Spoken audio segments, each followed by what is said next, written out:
well-respected industry professional, and also Owasp Foundation board member. So this should be a very interesting talk. So I'm going to hand it over to Dinis, and you're in very good hands. So first of all, I just want to do a quick disclaimer. And actually, one of the ideas that we had, we wanted to do from a board point of view that we didn't get our heads around it, was to actually, for every talk, to actually have a little text that explains the agenda of the person doing the presentation. And Mark Curfew had a great slide. It's very easy. It's very hard to make somebody understand something when their salary depends on them not understanding.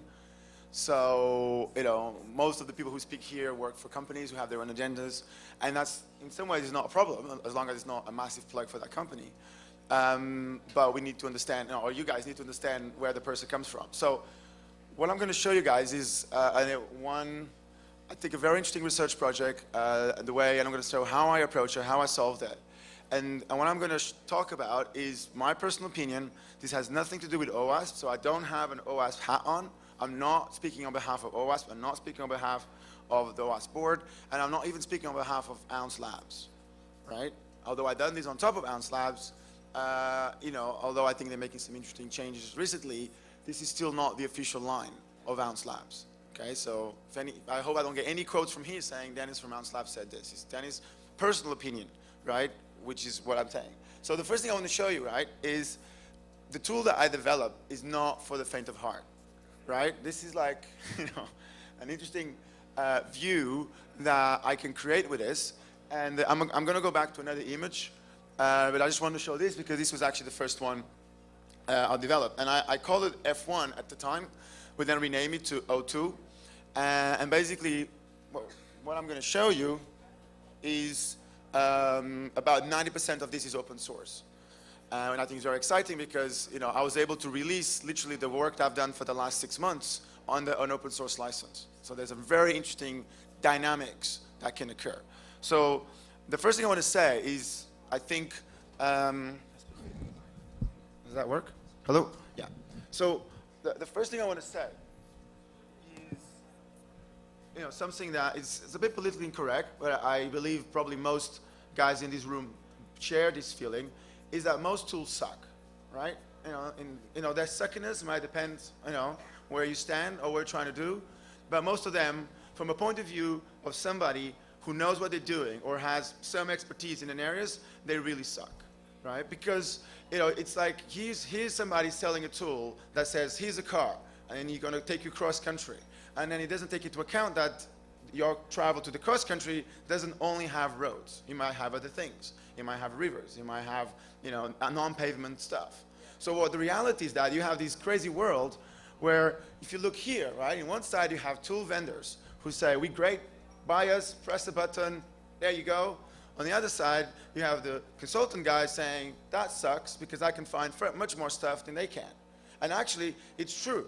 So I call it like there's a magical combination of events and frameworks and technologies and programming styles that the tools can hit a button and succeed.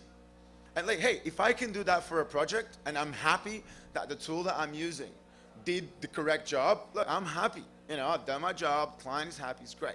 The problem is when you go back to real world applications that have real world focus and were developed by real people, it's like this. Mark Curfew had a great diagram that said the tool vendors want the world to behave like firewall, web services, firewall, database, yada, yada, yada. When in reality, the applications that we have look something like that, right? Or like this. Or, they're complex, they're interconnected, and there's a huge amount of stuff. So my biggest problem with the tools is that they were not designed for somebody who knows what they're doing. They don't expose what they're doing. They don't give you interfaces. They don't allow you to automate your brain, which is what I wanted. What I want is for a tool to automate my brain. So I want to be a fighter pilot. So I'm going to change. I like the analogy of Formula One. Unfortunately, F was quite similar to 45, which is another competitor or Armorize. So probably calling F1 was a bit too close to call. So we decided to call it O2, which is a bit, I like oxygen, which is not a bad analogy because you sort of need a lot of oxygen to handle all the stuff that this thing does. So basically, my history here is I'm a contractor with Owasp Labs, right? I have a contract with Owasp Labs. I'm not a full-time employee, and that's on purpose, right? Because I like my independence. And in fact, the only company I can't work is 45, right? On my contract, they have a lot of it. I just take no, okay. 45 is fair enough, but I'm still contracted with Owasp Labs, and I view my role as now in Owasp is to solve my problem. So what I did was, after trying to use the product in a lot of different ways, I decided that the best thing is, why don't I just write something for me? Okay, so I basically took the approach of, since I can program, reasonably, I took the approach to say, well, if I can grab the ideas from Dinis, the security consultant, and pass in to Dinis, the programmer, right, this might actually be quite interesting, because I might actually be able to develop something that can really automate the process. And that's what I did. So what I want to show you, is like the toolkit that I have, which is basically what I mean, the story of a tool for security consultants. So I basically reach a point where I can now automate my brain. So I can automate what I want to do. So when I'm doing an assessment, I'm going at really, really fast speeds, because I basically play kind of best of both worlds. I have a live application, so again, just source code is not enough. You need a live application, and then you need all this technology that will allow you to analyze what you're doing. So I have the live app, I have the source code, I have technology that allows me to analyze the source code, and then I go for my test. And that is spectacularly effective, even as a team. I've done projects where we have 4 guys, 1 black box, source code, 1 on the databases, 1 on input validation, 1 overall, and it's amazing the speed that you have, because suddenly you don't waste time. When you find something on the black box, you can immediately correlate it with the white box. When you find something on the source code, you correlate it with the website approach. And the reality, if you can't write an exploit, it's not exploitable, or you're not good enough. Right? If you have access to the live, to the website, access to the source code, access to everything, either you're not good enough, which usually is not the case, because usually, the guys who do this tend to be good. Either there's something else in there which you need to find out, because that might be mitigation control, or you have, or exploit, or it's not vulnerable. But that's, for me, that's great, because it gives me a focus.